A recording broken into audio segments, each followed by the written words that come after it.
अस्सलामुअलैकुम मेरी YouTube family कैसी है, कैसे हैं सारे लोग। उम्मीद करती हूँ और दुआ भी करती हूँ अल्लाह करे आप लोग सब खैर खैरियत से हों। और आप लोग कैसे हैं, सबके रमज़ान कैसे गुज़र रहे हैं। अल्हम्दुलिल्लाह हम भी ठीक हैं और उम्मीद करती हूँ कि सबके रमज़ान बहुत अच्छे गुज़र रहे होंगे।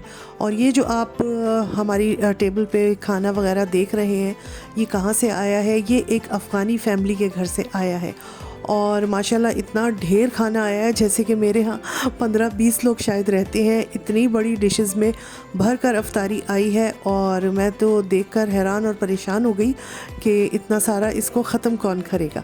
खैर, तो हुआ यूँ कि कल नहीं आज सुबह मेरे पास कॉल आई और ये मेरी मुंह बोली बेटी बनी हुई है। ये मुझे अपनी माँ की जगह समझती है और मुझसे बड़ा प्यार करती है ये लड़की, और मुझे भी ये बहुत दिल से अज़ीज़ है। और ये हमारे घर के नज़दीक ही रहते हैं। ये कपल है, यंग कपल है अफ़गानिस्तान का, और इनकी 3 प्यारी प्यारी बेटियां हैं।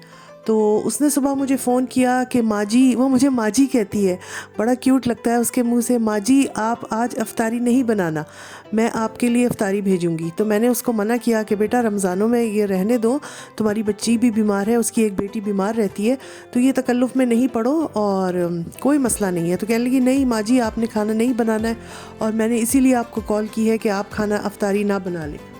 तो मैंने कहा चलो ठीक है, फिर मैं नहीं बनाऊंगी। तो शाम में फिर उनके हस्बैंड आए और ये इतना सारा कुछ लेके आए, फल भी थे उसमें, रोल्स और ये पकोड़े और कोफ्ते, ये सारा कुछ जो आप देख रहे हैं ये वो लेके आए थे। और मैं तो हैरान परेशान हो गई। मैंने कहा इतना सारा खाना और ये कौन ख़त्म करेगा। तो बहरहाल उनकी मोहब्बत, उनका प्यार, उसने इतने प्यार से बनाया। और ये देखें, ये अफ़गानी पुलाव है और ये कोफ्ते हैं, ये अफ़गानी कोफ्ते हैं, बहुत मज़ेदार होते हैं। ये पहले भी एक बार हम लोगों को भेज चुकी हैं और हम लोगों ने खाया था, तो बहुत ही जायकेदार होते हैं।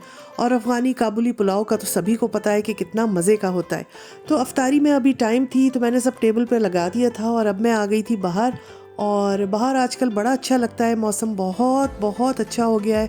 हमने अपना टेरेस भी साफ़ कर लिया है और अब वहाँ पे शाम के टाइम पे बैठो तो बड़ा मज़ा आता है। तो अच्छा, ये फ़ैमिली के बारे में मैं आपको बताती हूँ। ये बेचारी लड़की जो है ये शादी होके यहाँ आई थी और 10 साल से ये वापस नहीं गई अफ़गानिस्तान। अभी पिछले साल इसकी वालदा की भी डेथ हो गई और ये इतना रोई, इतना परेशान रही, डिस्टर्ब रही, डिप्रेशन में चली गई थी। तो मैं इसकी बच्चियों को अक्सर स्कूल पिक एंड ड्रॉप करती थी। एक आध दफ़ा इसने मुझसे कहा कि मैंने इससे कहा कि मेरे पास गाड़ी होती है और अगर आपको कभी बच्चों के लिए पिक एंड ड्रॉप करवाना हो तो मुझे बता दिया करो, क्योंकि इसका हस्बैंड अक्सर काम के सिलसिले में आउट ऑफ सिटी होता है, आउट ऑफ कंट्री होता है। तो वो मुझे अक्सर कहती थी कि माँ जी मेरी बेटियों को ले आए।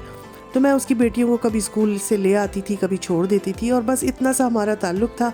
और वापसी में वो खड़े होकर 10-15 मिनट मुझसे बातें कर लेती थी और बस वो फिर अचानक ही वो मुझसे इतना ज़्यादा अटैच्ड हो गई और वो मुझे माँ जी कहने लगी और अपनी दिल की बातें करने लगी और बताने लगी कि मैं 10 साल से नहीं गई हूँ अफ़गानिस्तान, मेरी माँ की भी डेथ हो गई है और उसकी एक बेटी जो है वो पैदाइशी जो है वो हार्ट पेशेंट है, उसको कोई हार्ट की प्रॉब्लम है, तो बस वो उस वजह से नहीं जा सकी, वरना तो उसके लिए कोई मसला नहीं है। उसका हस्बैंड बहुत अच्छी जॉब करता है, काफ़ी वेल ऑफ फैमिली है, मगर वो सिर्फ बेटी की वजह से अफ़गानिस्तान नहीं गई कि इसकी देखभाल वहाँ सही नहीं हो पाएगी।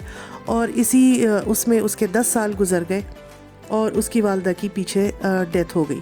तो इतना मुझे अफ़सोस होता था उसको देख के, इतना दुख होता था कि बेचारी परेशान, अपने माँ बाप से दूर, वालिद तो बचपन में फ़ौत हो गए थे और यहाँ पर एक बीमार बेटी के साथ वो अकेले यहाँ पर रहती है। हस्बैंड उसका काम के सिलसिले में बाहर होता है, वो भी बेचारा बहुत ही बिज़ी रहता है और बच्चों के बेटी जो बीमार है उस सिलसिले में भी कभी हॉस्पिटल्स जा रहे हैं, कभी वो हॉस्पिटल में एडमिट हो रही है बच्ची। तो इस तरह के हालात से ही गुज़रे। तो मुझे अफ़सोस ये हुआ कि ये हमारे घर के इतना पास रहते हैं और हमें इतनी देर में पता चला कि ये है। बहरहाल हम इनके किसी काम आ जाते हैं, मगर है अल्हम्दुलिल्लाह माशाल्लाह उसकी बेटी अब काफ़ी ठीक है और अब तो वो स्कूल भी जाने लगी है। तो इस तरह से मेरे और इसके ताल्लुकात बने और फिर हमारा एक दूसरे के घरों में आना जाना हुआ और वो इतनी मुझसे करीब हो गई कि मैं आप लोगों को क्या बताऊं। जब मैं पाकिस्तान में थी, अभी 1 महीना पहले, 2 महीना पहले मैं पाकिस्तान में थी, तो इसका वहाँ पर कॉल आई। तो मैंने उठाई तो कहने लगी माँ जी मैंने आपको ख्वाब में देखा है, आप कैसी हो? तो मैं तो डर गई। मैंने कहा पहले ये बताओ ख्वाब में देखा क्या है, मैं अभी पाकिस्तान में हूँ, अगर बुरा देखा है तो मैं यहाँ सदका दे दूँ अपना। तो कहने लगी नहीं मैंने बहुत अच्छा देखा है आपको।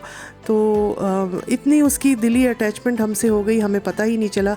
और उसने ही आज बहुत ही प्यार से हम लोगों के लिए इफ्तारी भेजी, जो मैंने आप लोगों के साथ शेयर की है, और थोड़ी बहुत बातें भी उसकी शेयर की है। उम्मीद है आपको अच्छी लगी होंगी। अल्लाह हाफिज़।